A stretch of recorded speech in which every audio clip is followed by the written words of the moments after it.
with the live streaming recently, and yesterday, the 22nd of June, we live streamed the service and it didn't work, and when we downloaded it from the server, the audio was all scrambled, so we couldn't use it. So I've been asked if I will preach the sermon from yesterday. So there's going to be a reading and a sermon. No hymns, no prayers. I'm not going to do a solo for the rest of the day, but I will preach the sermon, do the readings and the sermons, because people have asked to hear that again. So, first of all, I'd like to do the reading from Luke chapter 8, verses 26 to 39. They sailed to the region of the Gerasenes, which is across the lake from Galilee. When Jesus stepped ashore, he was met by a demon-possessed man from the town. For a long time, this man had not worn clothes or lived in a house, but had lived in the tombs.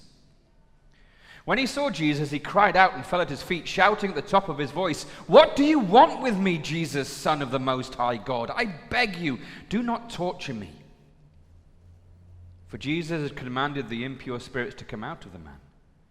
Many times it had seized him, and though he was chained hand and foot and kept under guard, he had broken his chains, and had been driven out by the demon into solitary places. Jesus asked him, "What is your name?"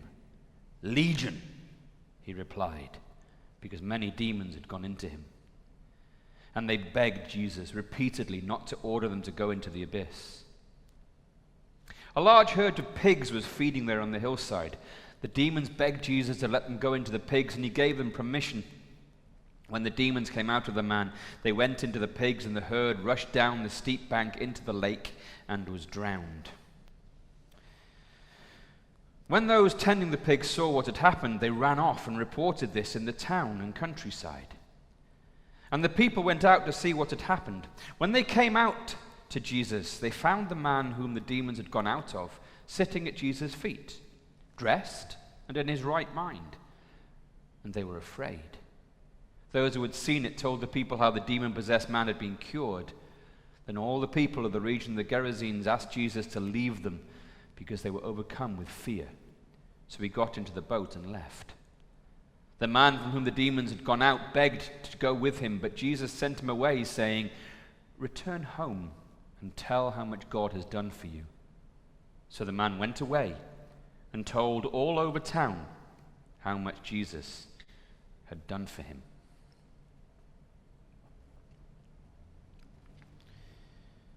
Today, we go back to Luke's Gospel. We've been in the book of the Acts of the Apostles for the past few weeks, Luke's other book. And I've told you this year we're looking at Luke all year. But today we go back to his Gospel. And we don't stumble back there. We jump back in with one of the biggest stories in the whole Gospel. We come to Luke chapter 8, the story of the demon-possessed man. Now, there are at least 3 stories in here that we're going to look at, 3 levels of story that we're going to look at. But before we get there, we need to set up a little bit about what's going on to see the sort of mind frame that the disciples are in. So, looking at chapter 8 as a whole, we start off with Jesus and the 12 traveling through the cities and the villages of the north, proclaiming the gospel and the good news of the kingdom. Chapter 8, verse 1. We've seen Jesus throw out evil spirits, chapter 8, verse 2. We've seen him teach in parables, the parable of the seeds in chapter 8, verse 5, and the lamps in chapter 8, verse 16. And then we come to the big part, or the first big part of this chapter. Jesus in the boat, winds and waves, disciples scared and frightened. Jesus stands up and commands the winds and the waves to calm down. And they do. And the disciples are terrified. They have this idea, who is this man that even the winds and waves obey him? They are scared people. And now they land in the country of the Gentiles. They get out of the boat, and this naked, wild-haired man comes running down, waving his arms, I'm sure, shouting, "Jesus, Son of the Most High, what do you want with me? Leave me alone." you can rightly assume that the disciples were a little bit fazed by this, shall we say. Their nerves would not have been settled. Now, as I said, this is one of the biggest stories in Luke's Gospel. It comes from Mark's Gospel originally. It's also in Matthew's Gospel.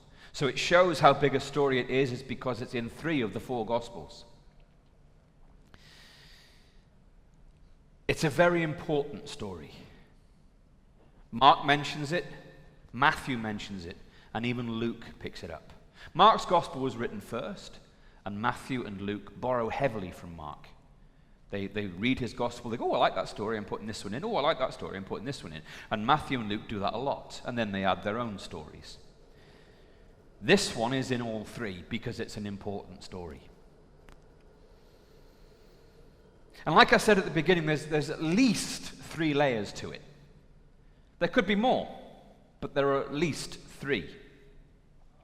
Let's start with the most straightforward, the most obvious of the 3.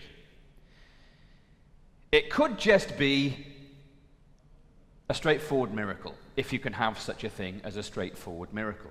It's Jesus meeting a demon-possessed man, driving the demons into a herd of pigs, which then rush off into the sea and drown themselves. It could be as simple and straightforward as that, when in biblical terms.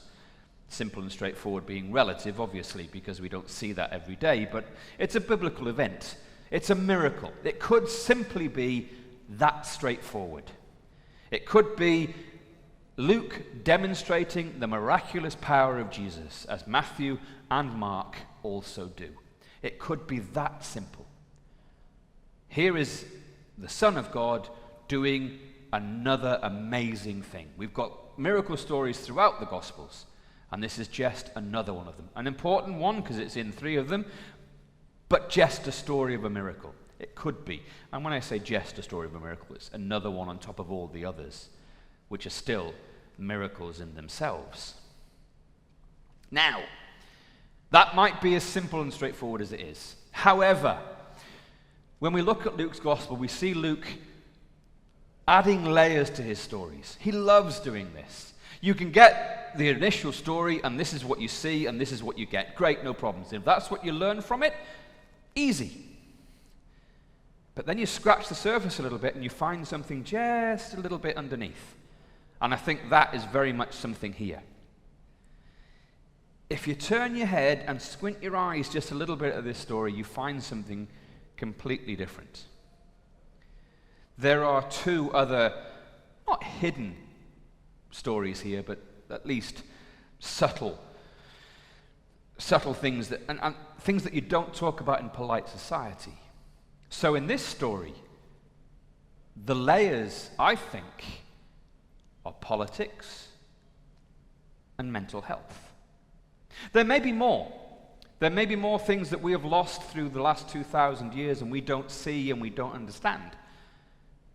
But from knowing the context and the historical things that we do, we get 2 others, I think. So, the first one is a political one. Now, I'll start with this quote from Desmond Tutu. I do not know, and I'm extremely puzzled, which Bible people are reading when they say that religion and politics don't mix. I do not know, and I'm extremely puzzled, which Bible people are reading when they say that religion and politics don't mix. So, this ultimate outcast, this scarcely even human person, comes running up to Jesus as he gets out of a boat, having just calmed the storm with terrified disciples behind him. This man comes running down, overcome by forces beyond his control, naked, unpredictable, violent, alone, living among the dead. I'm sure you can picture him. Wild hair, filthy fingernails, sun-weathered skin, eyes darting everywhere. You can imagine him. He's not someone you really want around. And Jesus asks him, what is your name? Legion, he says, for we are many. And here's where we start to get political. Up until this point, the story sounds like another straightforward, simple healing miracle. Now stick with me here because it gets a little complicated. Mark is the first person to write this story. He's the first one to write this story down. And Mark's a good Jewish boy with no love for the Romans. Mark and Matthew, and later Luke, take this story and make a massive political statement with it. And it starts with this name. What is your name? Jesus asks him. Legion, he says. Now, for Mark and for many people in the ancient world, the word legion had only one meaning. A unit of approximately 6,000 Roman soldiers. The occupying army. Suddenly, this exorcism takes on a whole social and political significance. And Luke takes it even further. Luke's choices of words throughout this story confront us with the idea of conflict. When the man confronts Jesus, Luke uses the verb that he elsewhere uses of armies going into battle. Look at Luke chapter 14, verse 31. When the demon seizes the man in the story, the verb used elsewhere for Christians being arrested and brought to trial, Acts chapter 6 and Acts chapter 19. The word for the hand and foot chains, for the binding and guarding, are the same words that Luke uses in Acts when the disciples are imprisoned. In short, the language of this whole episode evokes living under brutal, occupying power. Luke is not being subtle here. Furthermore, the region of Gerasene where this takes place was witness to a historical event, a horrifying historical event.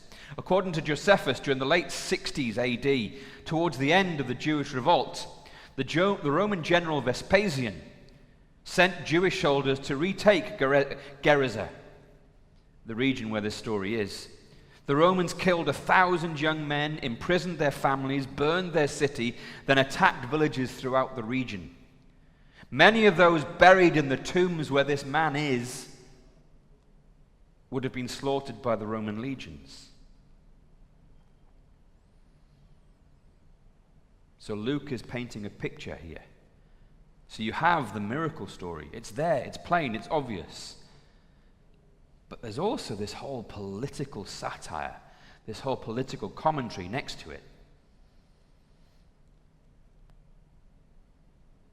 So when the legion occupying force inside this man meet Jesus, they beg Jesus not to consign them to abyss. Rather surprisingly, Jesus says, that's fine. Go into that herd of pigs over there. Now, here's humor. Subtle, Jewish, first century political satire. Jews didn't like pigs. They were unclean. They were unclean animals. And this detail reminds us that we are in Gentile territory. We're not in Jewish land anymore. We're living among the Gentiles. So Mark and later Luke calling the legions of Rome pigs, or sending them into pigs, is that age-old insult. We still use it, calling authority figures pigs. He's insulting them. It also has a deeper political meaning. So yes, there's the insult, but he also takes it even further. One of the most famous legions in that area of Israel, or that area of the Middle East at the time, was the Legio Tenth Forensis. The Legio Tenth Forensis. Let me change that. This banner, this picture, was used all over the place. It was on the side of buildings. It was flying as flags. It was used on coins. It was stamped into bricks. It was on the weights and measures that people used every day. The 10th Forensis Legion participated in the siege and the destruction of Jerusalem, took the lead in reconquering Palestine, was stationed in Jerusalem after the war. For the people of that area, pigs would not have just seemed a fitting destination for the legion, it would also be a darkly humorous turn for the legion not going into the abyss, but going into the pigs, and then the pigs drowning themselves would have been a very funny thing for them to hear. It's political satire from the first century. It's Matthew, it's Mark, it's Luke, making a very political, very anti-Roman statement against the occupying forces, and everyone reading or hearing it would have understood. Everyone would know who they were talking about and what they were saying.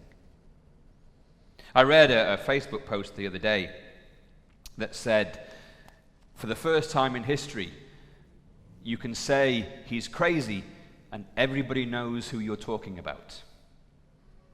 It's the same thing here. They're pigs. They would have got it instantly. So I go back to that quote from Desmond Tutu. I do not know, and I'm extremely puzzled which Bible people are reading when they say religion and politics don't mix. Nothing has changed. Many of the churches in the United States, many of the churches in the Ukraine and Russia, many of the churches in the Middle East are making political statements, are standing up against oppression. Standing up against oppression is a very biblical thing to do. And it's not just this story where it happens throughout the New Testament. It happens throughout the Bible.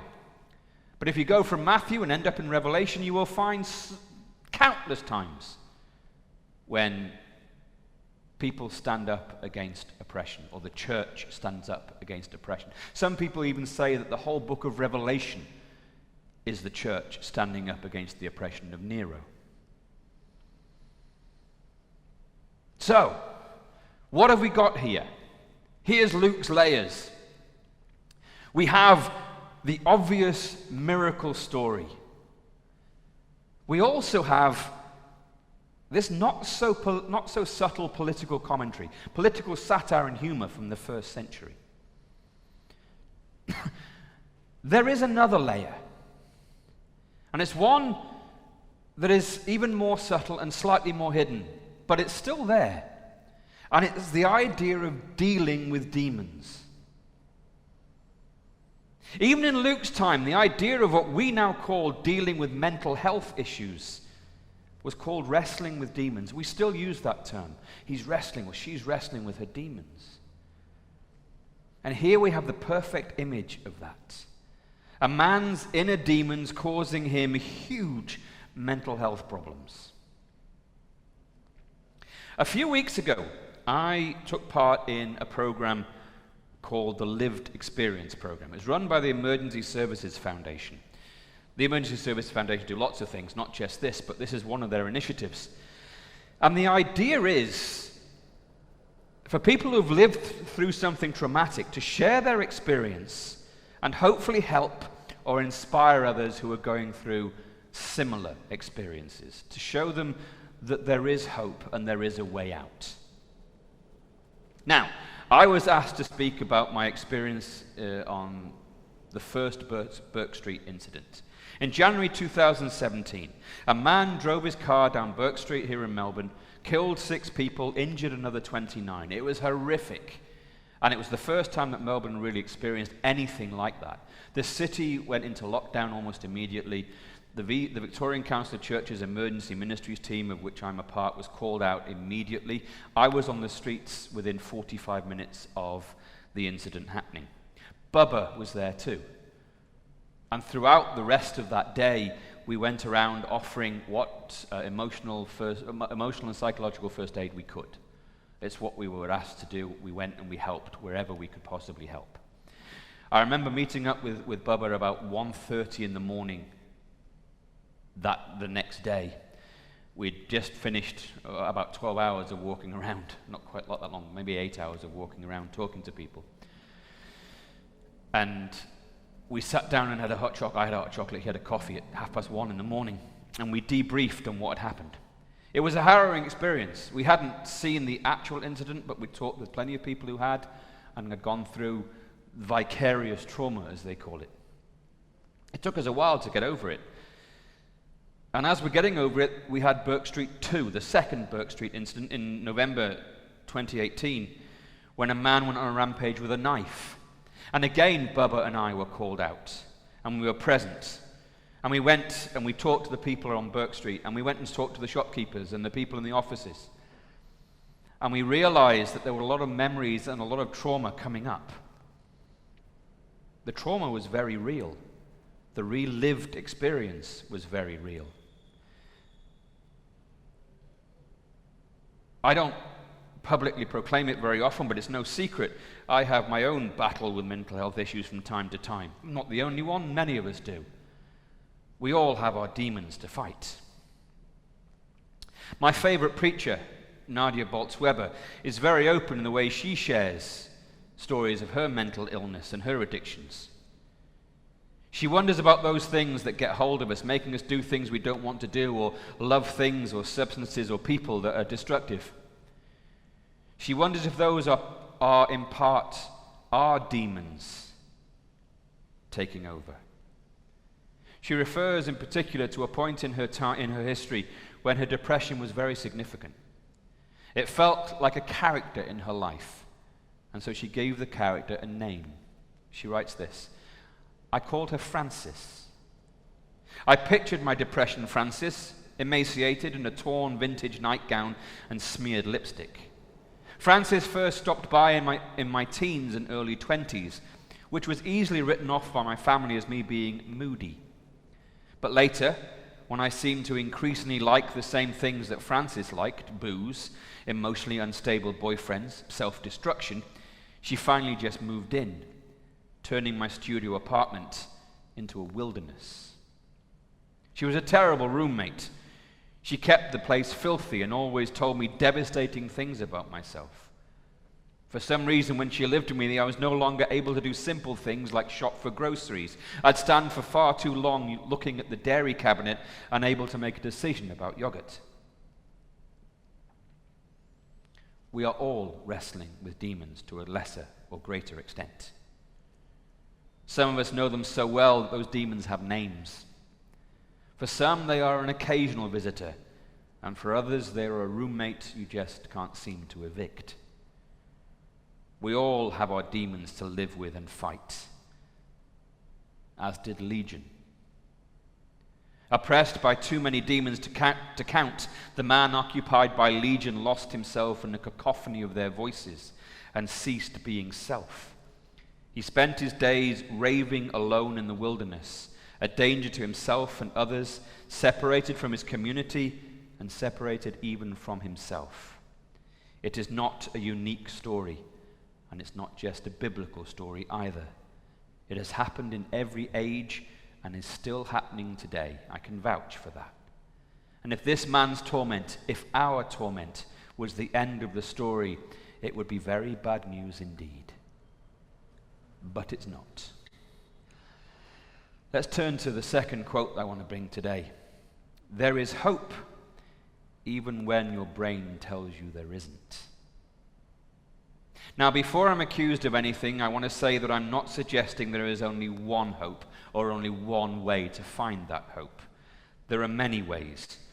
What I'm saying is, there is hope. Part of the work of the demons that we wrestle with is to tell us that we don't count, to try to keep us away from the people who remind us how loved we are, to keep us away from the people who tell us how precious we are. The demons lie to us to keep us hiding ourselves away from the love of others. They isolate us. They tell us we're not worthy. They tell us that no one wants us. They tell us we cannot be known or seen, and if we are, we'll be rejected. Many people deal with and have dealt with demons. Martin Luther, the great reformer, was one. He would often feel oppressed and overwhelmed by his demons, as he called them. And he would take courage by shouting, "I am baptized." It was his way of claiming confidence that he was not alone, that he stood in the power of God. The voices we wrestle with shout at us almost constantly in some cases. but they do not have the last word. For Martin Luther, for me, and for many others, I gain, or they gain, we gain help from our faith, knowing that we're loved by God even when it feels like no one else loves us or understands us. Sometimes that's enough, sometimes it isn't, but knowing it does help. This grace that comes from God and from others can be hard to understand and can be even harder to accept. Sometimes the unknown grace and love can be scarier than the known, comfortable, familiar demon we live with. But in this story, in the lived experience program, in the testimony of others, they all serve to remind us that there is hope. And sometimes we all need a reminder of that. It may not be shouting, "I am baptized." It may be a phone call or a text from a friend. It may be the comforting but unseen hand of Jesus reaching out in somebody that we know. It may be somebody else. It may be a smile on the train. It may be a word on the tram. It may be something completely insignificant that changes our mindset and helps us realize that there is hope. Whatever it is, Legion proves it, there is hope for us all. For this wild, naked, tormented man ends up hanging out with Jesus, wearing clothes and chatting. It is taking that step into the terrifying unknown when we come face to face with the fact that we are loved. In this story, it's coming face to face with Jesus and realizing that God actually sees us and actually cares for us. It's seeing us how our friends see us, not how we see ourselves. Our demons have a tendency to wheeze into our ears that we are worthless and vile, unwanted, unloved, and unlovable. And yet, we are of great worth. We are valuable. We are loved. We are lovable, and we are capable of great things, all of us. We just need to remember that, to accept it, and that is the hardest step to take. Knowing it is one thing, taking the step is another. As the quote says, there is hope, even when our brain tells us there isn't. So today, this story in Luke, like most of his anecdotes, has many levels. The obvious, wonderful miracle of Jesus, the massive political statement against the oppressors, and the timely message of hope and love for every one of us. I don't know what you need to hear in this story today. Do you need to hear the miracle that Jesus can do these amazing things? There it is. Do you need a laugh at the political satire of the first century and realizing that the things that went on then actually do still go on now? That politics hasn't really changed. We've just changed the names of the characters. Or do we need to hear that we are loved and cared for, and there is hope held out to each and every one of us, that we are valuable, we are worthy, we are lovable? Take what you need from this story. You may need one, you may need two, you may need all three of those things today. Who knows? Make up the combination. Take what you need from the story, but remember that you are loved and lovable. That politics is still politics, and that Jesus can do miracles. Thanks be to God. Amen.